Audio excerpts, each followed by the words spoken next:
الحمد لله رب العالمين والصلاة والسلام على سيد الأنبياء والمرسلين وعلى آله وأصحابه ومن تبعهم بإحسان إلى يوم الدين.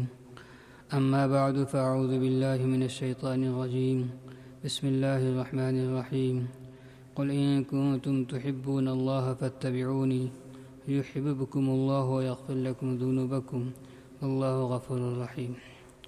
صدق اللہ العظیم. اللہ کے نبی صلی اللہ علیہ وسلم نے ایک حدیث میں فرمایا الدین النصیحہ، دین خیر خواہی ہی کا نام ہے. یعنی دین کہتے ہیں دوسرے کو خیر پہنچانا، خیر پہنچانے کی فکر کرنا. اسلام یہ نہیں سکھاتا کہ لوگوں کو تکلیف میں ڈالو، بلکہ ایک حدیث میں فرمایا المسلم من سلم المسلمون من لسانه ويده. ایسے ہی ہے نا، اسلام سلیمہ سے بنا ہے. سلیمہ یسلم کا معنی ہوتا ہے سلامتی. اسلام یہ سکھاتا ہے کہ ہم خود بھی اللہ کے تابعدار بن کر اور نبی صلی اللہ علیہ وسلم کی سنتوں کی اتباع کر کے اپنے کو صحیح سالم کر لیں اللہ کی پکڑ سے، اللہ کے عذاب سے. اور اسی کے ساتھ ساتھ ہمارے اندر اتنا دین ہو کہ میری ذات سے کسی طریقے سے کسی مسلمان بھائی کو تکلیف نہ ہو، نہ زبان سے، نہ ہاتھ سے، نہ کسی اور طریقے سے. تو ہم جو بات کر رہے ہیں، یہ جو مجلس ہے، یہ بیان نہیں ہے، یہ مذاکرہ ہے. ہم سب کو اس بات کا فکر کرنا ہے کہ ہم صحیح معنی میں مسلمان بن جائیں. اس معنی میں مسلمان بن جائیں کہ غیر لوگ، اغیار لوگ ہم کو دیکھ کر کے کہہ دیں کہ یہ تو مسلمان ہے. کہتے ہیں نا، خوشبو اس کو کہتے ہیں جو خود خوشبو دیتا ہے. عطار کو کہنے کی ضرورت نہیں ہے کہ یہ خوشبو ہے، عطار کو بتانے کی ضرورت نہیں ہے. آپ بوتل کھولیں گے تو پورے مجلس معطر ہو جائے گی. تو مسلمان اس کو کہتے ہیں جس کی زندگی ایسی ہو کہ دوسرے لوگ بھی کہہ دیں کہ یہ تو مسلمان ہے، یہ ہمارے لوگ ہیں. مولانا عمر صاحب پالن پور رحمۃ اللہ علیہ فرماتے تھے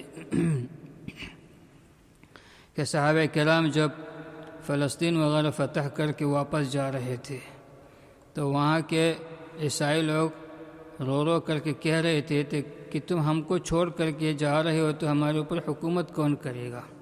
ہم چاہتے ہیں کہ ہمارا حکومت کرنے والے مسلمان ہوں. تو ہمارا دین، ہماری زندگی ایسی ہونی چاہیے کہ غیر لوگ صرف ہم سے ناراض نہ ہو بلکہ ہم کو پسند کرے. ویسے تو ایسا نہیں ہو سکتا کہ ساری دنیا ہماری موافق ہو، یہ تو نہیں ہو سکتا. خاص طور سے یہود و نصارہ، وہ تو یہ چاہتے ہیں کہ ہم بھی ان کے جیسے بن جائیں.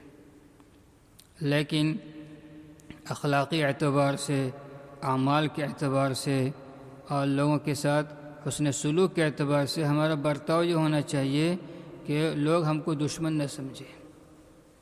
حسد تو ہوتا ہے. حسد آدمی اسی وقت کرتا ہے جس کے پاس کچھ اچھی چیز ہو.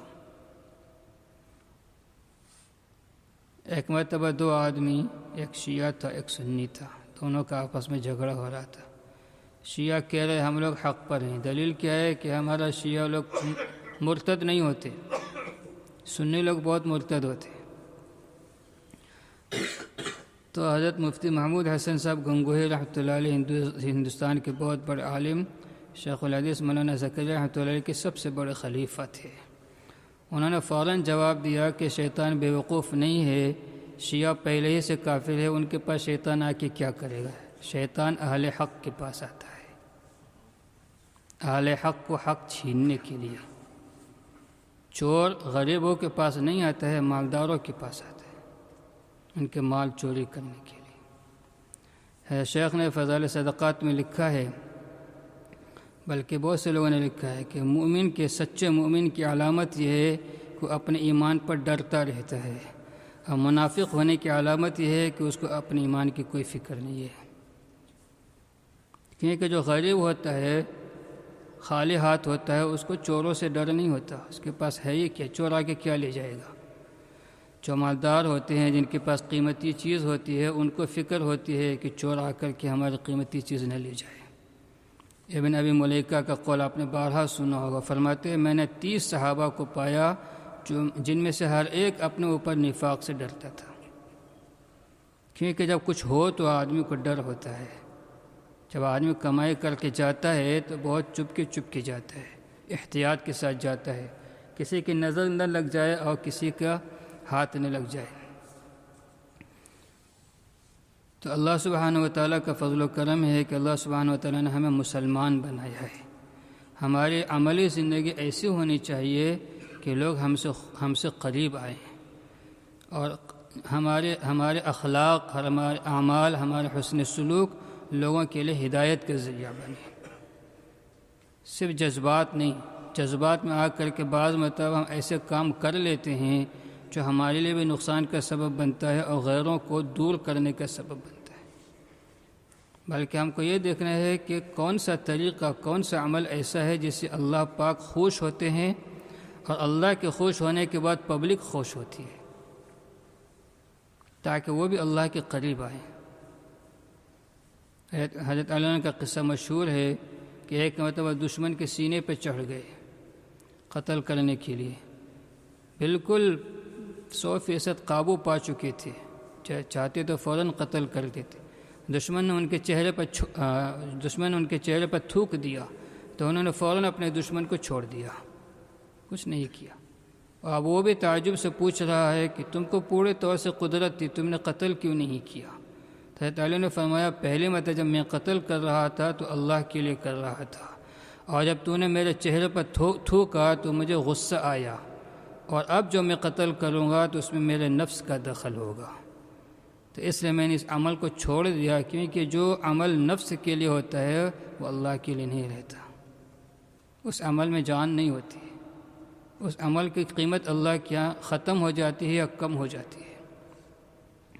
اس لیے اللہ کے نبی صلی اللہ علیہ وسلم نے حضرت معاذ بن جبل رضی اللہ عنہ کو جب یمن بھیجا تھا تو اس وقت جو نصیحتیں کی تھی، جن کو ہم لوگ کہتے ہیں ہدایات، روانگی ہدایات دی تھی، تو اس میں سے ایک یہ بھی تھا کہ اخلص دینک یکفک العمل القلیل، اپنے دین میں اخلاص پیدا کرو، اخلاص والا تھوڑا عمل بھی کافی ہو جاتا ہے۔ اخلاص کی مثال عمل کے اندر ایسے ہے جیسے پھلوں کے اندر رس ہوتا ہے، جوس، جتنا زیادہ رس ہو، جتنا زیادہ لذیذ ہو، مزیدار ہو، اس پھل کی اتنی زیادہ قیمت ہوتی ہے، اور لوگ اس پھل کو ہاتھوں ہاتھ لے لیتے ہیں، بازار میں مارکیٹ سے ختم ہو جاتا ہے، اور اگر اس میں جوس نہیں ہے یا ہے لیکن مزیدار نہیں ہے تو چند لوگ خریدیں گے، پھر مشہور ہو جائے گا کہ مارکیٹ میں فروٹ اچھے نہیں ہیں یا فلاں دکان کے فروٹ اچھے نہیں ہیں۔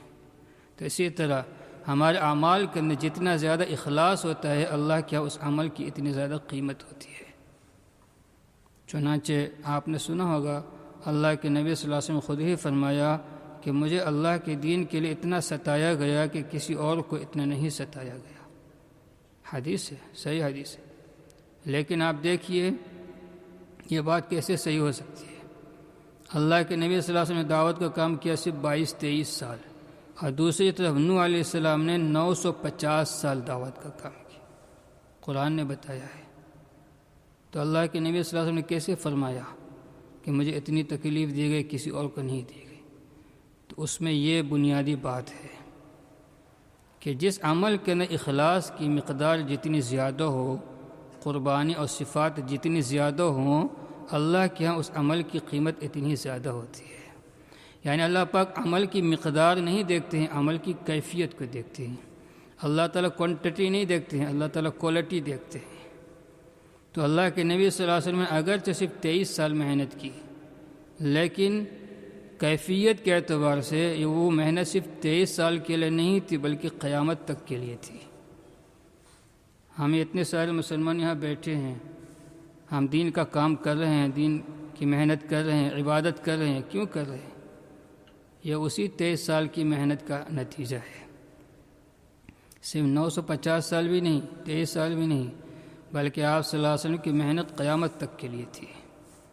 آپ کو معلوم ہے اگر ایک کام سال بھر کا ہو جس کو سال بھر میں ادا کیا جاتا ہے، اب کوئی آدمی آپ سے یہ کہے کہ یہ کام جو سال بھر میں کیا جاتا ہے آپ کو صرف 23 دن کے اندر کرنا ہے، آپ اندازہ لگائیے وہ آدمی اس کام کو 23 دن میں پورا کرنے کے لیے کتنا زیادہ بے چین اور پریشان ہوگا۔ سال بھر کا کام صرف 23 دن کے اندر کرنا، یہاں اللہ کے نبی صلی اللہ علیہ وسلم کو سال بھر کا نہیں، 100 سال کا نہیں، قیامت تک کے لیے دین کو پوری دنیا میں زندہ کرنے کی آپ کو ذمہ داری دی گئی تھی۔ آپ کے دل کی کیا کیفیت رہتی ہوگی، آپ کو کتنی زیادہ پریشانی رہتی ہوگی۔ اس سے جب دعوت کا حکم ملا تو فرمایا لا راحت بعد اليوم، آج کے بعد سے میرے لیے راحت نہیں ہے۔ طویل سکوت، طویل الصمت، ہمیشہ خاموش رہتے تھے، دائم الفکر، ہمیشہ پریشان اور فکر میں رہا کرتے تھے۔ سارے انبیاء کرام جو دنیا میں آئے انہوں نے جو بھی محنت کی وہ اپنی محنت میں کامیاب ہوئے یا ناکام ہوئے ظاہر کے اعتبار سے، ہر نبی کو کم از کم اس بات سے تسلی ہو جاتی تھی کہ میرے دنیا سے جانے کے بعد کوئی دوسرا نبی آ کر کے میری محنت کو آگے بڑھائے گا، دوسرا نبی آئے گا اور آ کر کے دین کی محنت کرے گا۔ لیکن ہمارے نبی صلی اللہ علیہ وسلم جو کہ خاتم الانبیاء تھے تو آپ کو سب سے زیادہ فکر یہ تھا کہ میرا دین تو ہے قیامت تک کے لیے، لیکن میرے بعد کوئی نبی آنے والا نہیں ہے تو میرے کام کا کیا ہوگا۔ تو آپ نے صرف دین کا کام کیا نہیں، کام کرنے والوں کا ایک مجمع تیار کیا، کام کرنے والوں کی ایک جماعت تیار کی۔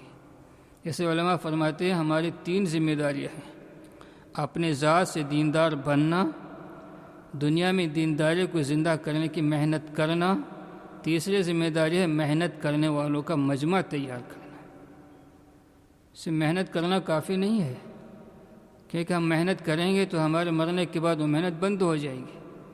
اگر ہم آگے لوگوں کا مجمع تیار کریں، جیسے ہم اللہ کے راستے میں نکلتے ہیں، دوسروں کو نکلنے والا بنائیں اور وہ بھی یہ کام سلسلہ جاری رکھیں، یہ سلسلہ قیامت تک جاری رہے گا تو اللہ کے نبی صلی اللہ علیہ وسلم کی دین کی محنت جاری رہے گی اور دین زندہ ہوتا رہے گا۔ تو اللہ کے نبی صلی اللہ علیہ وسلم نے اگرچہ 23 سال محنت کی، لیکن وہ حقیقت میں 23 سال کی محنت نہیں تھی بلکہ قیامت تک کے لیے محنت تھی۔ اور آپ کی قربانیاں و محنت جو تھی اس کے اندر بہت ساری ایسی صفات تھی جو دوسرے انبیاء میں نہیں تھی یا کم تھی۔ جیسے مثلاً علماء کرام فرماتے ہیں ہمارے نبی صلی اللہ علیہ وسلم کی خصوصیات بہت ساری ہیں، جس میں سے ایک خاصیت یہ ہے کہ آپ صلی اللہ علیہ وسلم نے آخرت کے بارے میں جو باتیں امت کو بتائی ہیں وہ باتیں آپ نے اس دنیا ہی کے اندر جاگتے ہوئے سر مبارک کی آنکھوں سے دیکھا ہے، جنت کو بھی دیکھا ہے، جہنم کو بھی دیکھا ہے، معراج کے موقع پر بھی دیکھا ہے۔ آپ کو معلوم ہے کہ معراج نبی صلی اللہ علیہ وسلم کی جاگتے ہوئی تھی، خواب میں نہیں۔ جیسے تو ایک مرتبہ نبی صلی اللہ علیہ وسلم نماز پڑھ رہے تھے، نماز کسوف، صلاۃ الکسوف، تو کبھی نماز میں آگے جا رہے ہیں کبھی پیچھے جا رہے ہیں۔ نماز کے بعد صحابہ نے پوچھا حضرت یہ خلاف عادت آپ کیا کر رہے تھے؟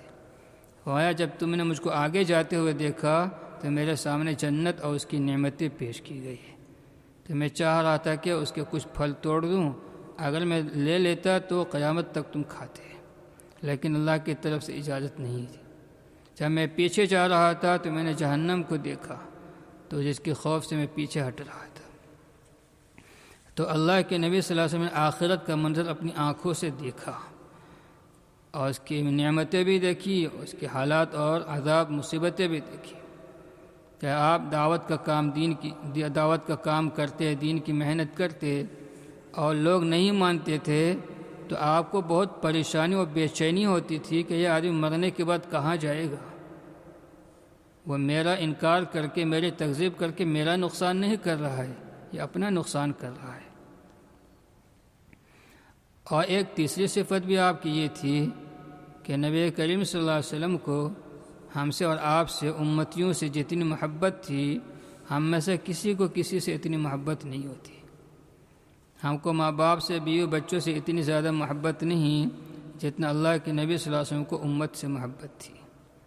2 مہینے تک گھر کے اندر اسٹوف نہیں جلا، چولہا نہیں جلا کھانا پکانے کے لیے، کھجور اور پانی پر زندگی بسر کی۔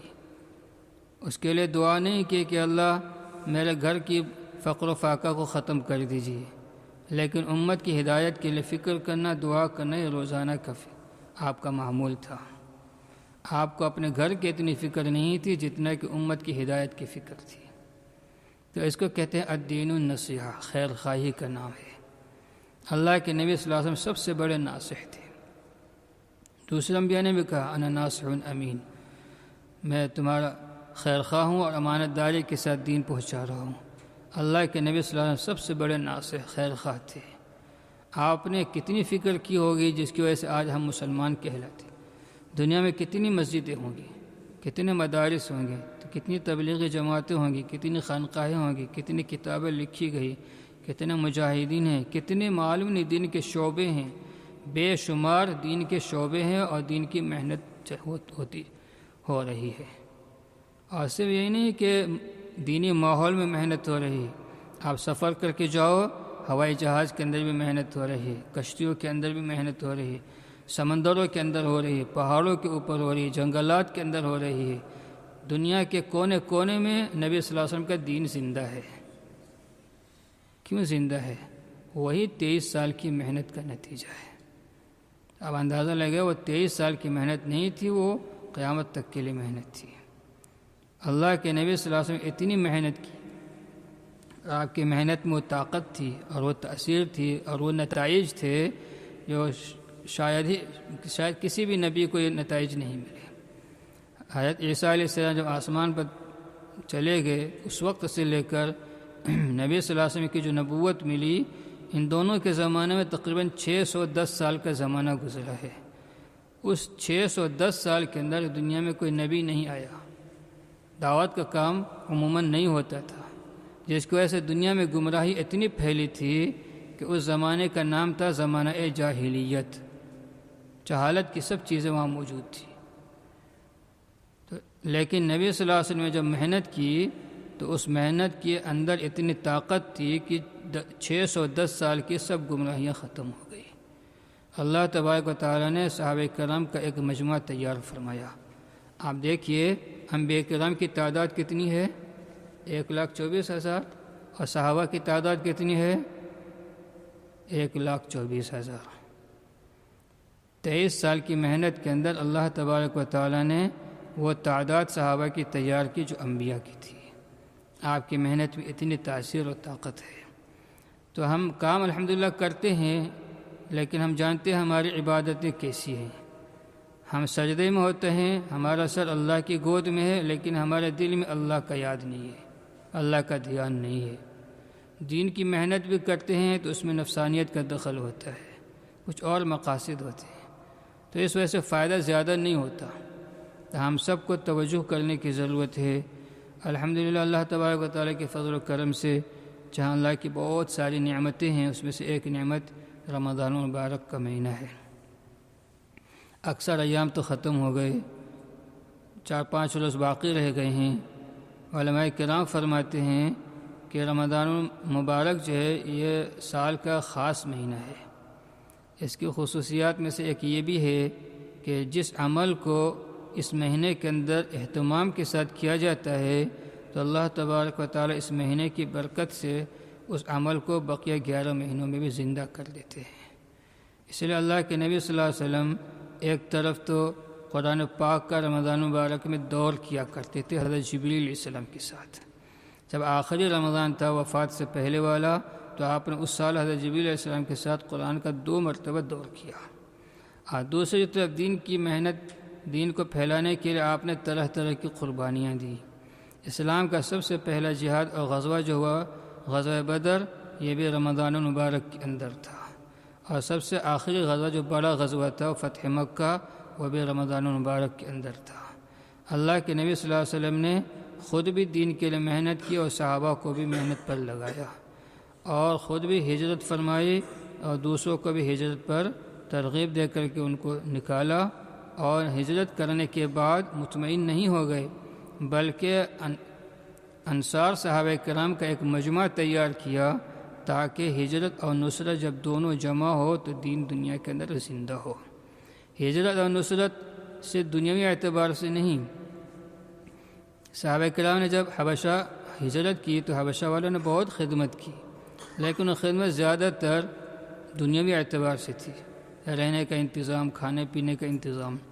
لیکن جب مدینہ منورہ صحابہ نے ہجرت کی تو وہاں کے لوگوں نے ہر اعتبار سے مہاجرین کے ساتھ شرکت کی، دین کی محنت میں بھی شرکت کی اور خدمت میں بھی شرکت کی۔ وَيُؤْثِرُونَ عَلَىٰ أَنفُسِهِمْ وَلَوْ كَانَ بِهِمْ خَصَاصَةٌ۔ آپ غزوات کے تاریخ پڑھیں گے تو جہاں شہداء کی تعداد میں مہاجرین کے نام ملیں گے اس سے زیادہ انصار کے نام ملیں گے۔ انہوں نے اللہ کے دین کے اپنے مال جان سب چیز کو قربان کیا۔ اللہ کی سنت ہے، حضرت فرماتے تھے جیسے پرندے کے پاس دو بازو ہوتے ہیں جس سے وہ اڑتا ہے، اگر ایک بازو کو بھی کاٹ دیا جائے تو وہ نہیں اڑ سکے گا، تو اسے دین کے لیے دو بازو ہیں، ایک ہے ہجرت اور ایک ہے نصرت۔ جب دونوں چیزیں جمع ہوتی ہیں تب دین زندہ ہوتا ہے۔ تو اصل ذمہ داری ہماری ہے کہ ہم خود بھی اللہ کے راستے میں ماحول میں نکل کر دین کی محنت کریں، اور جو لوگ نکلنے والے ہیں ان کی خدمت کریں اور ان کے کام میں شرکت کریں۔ اس لیے کہ جو باہر کے لوگ آتے ہیں ان کو یہاں کے مقامی لوگوں کے حالات معلوم نہیں ہوتے ہیں، تو اگر ہمارا تعاون ان کے ساتھ نہیں ہوگا تو ان کے آنے کا جو مقصد ہے وہ پورا نہیں ہوگا، یا تو پورا ناقص رہے گا یا کچھ ہوگا ہی نہیں۔ اس سے ہم سب کی ذمہ داری ہے، ہم سب اپنے آپ کو دین کی محنت کا ذمہ دار سمجھیں۔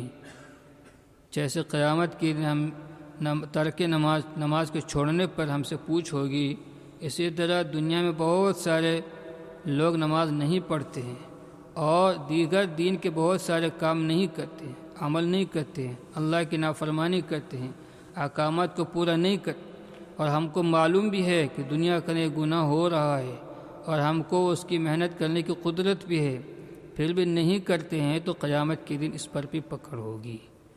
صحابہ کرام بھی میدان حشر کے اندر اپنے اپنی قربانیاں پیش کریں گے تو اللہ تعالی ہم سے بھی پوچھیں گے کہ میرے دین کے لیے کیا قربانی پیش کی تھی۔ اللہ کے نبی صلی اللہ علیہ وسلم بھی ہم سے سوال کریں گے، تمہارے سامنے میرا دین مٹ رہا تھا، تم کو معلوم تھا اور تم کو قدرت بھی تھی، تو اس دین کو زندہ کرنے کے لیے تم نے کیا محنت کی۔ اللہ کے نبی صلی اللہ علیہ وسلم کی بہت ساری سنتوں میں ایک سنت یہ بھی ہے کہ دین کو زندہ کرنے کے لیے ہم طرح طرح کی قربانیاں پیش کریں۔ گھر بار کو چھوڑنا، چند دنوں کے لیے اچھے کیا کہتے ہیں سونے کا جو بستر وغیرہ اس کو ہم تھوڑا سا قربان کریں، اچھے کھانے کو تھوڑا سا قربان کریں، نیند کو تھوڑا آگے پیچھے کریں۔ ہم چھوڑنے کو نہیں کہہ رہے، بس تھوڑا سا آگے پیچھے کر کے تھوڑا قربانی۔ تو صحابہ نے تو، میں تو یہاں کہتا ہوں، یہاں تک کہا کہ تو صحابہ کرام نے زندگیاں نہیں دی بلکہ ان کی موت بھی دعوت تھی، یعنی ان کی قبر جو دنیا میں ہے وہ قبر بھی بتا رہی ہے کہ دین قربانی کے بغیر زندہ نہیں ہوتا، پوری دنیا کے اندر پھیلے۔ وہ وقت لے کے نہیں جاتے تھے چلے 4 مہینے 3 دن 10 دن، بلکہ وہ دین کا تقاضا لے کے جاتے تھے، یا تو اللہ کے دین کا تقاضا پورا ہوگا یا میری جان اس کے لیے قربان ہوگی۔ تو اس لیے قیامت کے دن ہم کو بھی جواب دینا ہے، تو اس لیے ہم سب کو فکر کرنا ہے۔ اور رمضان مبارک کا مہینہ ہے، اس میں نیکیوں کا ثواب بھی بڑھ جاتا ہے، اور جیسا میں نے کہا انشاءاللہ رمضان مبارک کے اندر تھوڑا سا اہتمام کر لیں گے تو اللہ کی ذات سے امید ہے کہ انشاءاللہ رمضان کے باہر بھی اللہ تبارک و تعالی ہمیں اعمال کی اور خاص طور سے دین کی محنت کی توفیق عطا فرمائیں گے۔ دعا ہے کہ اللہ تبارک و تعالی ہم سب کو پورے دین پر چلنے کی توفیق عطا فرمائے۔ اللہ تعالی پورے عالم میں قیامت تک کے لیے دین کو زندہ فرما دے، اور جتنے بھی گناہ ہیں، باطل ہے، فتنے ہیں، گمراہی ہیں، غلط چیزیں ہیں، اللہ تعالیٰ ان سب کو ختم فرما دے۔ اللہ تعالیٰ ہم سب کو ذریعے کے طور پر قبول فرما لے۔ جماعت بھی آئی ہے تو ساتھیوں سے گزارش ہے انشاءاللہ ان کی خدمت کریں، ان کا تعاون کریں۔ الحمدللہ الذی ہدانا لہذا وما كنا لنهتدی لولا ان هدانا الله اللهم لك الحمد كله ولك الشكر كله لا نحصي ثناء عليك أنت كما أثنيت على نفسك اللهم صل على سيدنا مولانا محمد وعلى آل سيدنا مولانا محمد وبارك وسلم ربنا ظلمنا أنفسنا وإن لم تغفر لنا وترحمنا لنكونن من الخاسرين يا حي يا قيوم برحمتك نستغيث أصلح لنا شأننا كله ولا تكلنا إلى أنفسنا طرفة عين اللهم اهدنا واهد بنا واجعلنا سببا لمن اهتدى. اللهم اهد الإنس والجان جميعا. اللهم أحيي الدين كله في العالم كله إلى يوم القيامة واجعلنا سببا لذلك. اللهم ردنا ورد المسلمين إلى دينك مردا جميلا. اللهم ردنا ورد المسلمين إلى دينك مردا جميلا. ربنا لا تزغ قلوبنا بعد إذ هديتنا وهب لنا من لدنك رحمة إنك أنت الوهاب. ربنا آتنا في الدنيا حسنة وفي الآخرة حسنة وقنا عذاب النار. ربنا تقبل منا إنك أنت السميع العليم وتب علينا إنك أنت التواب الرحيم. سبحان ربك رب العزة عما يصفون وسلام على المرسلين والحمد لله.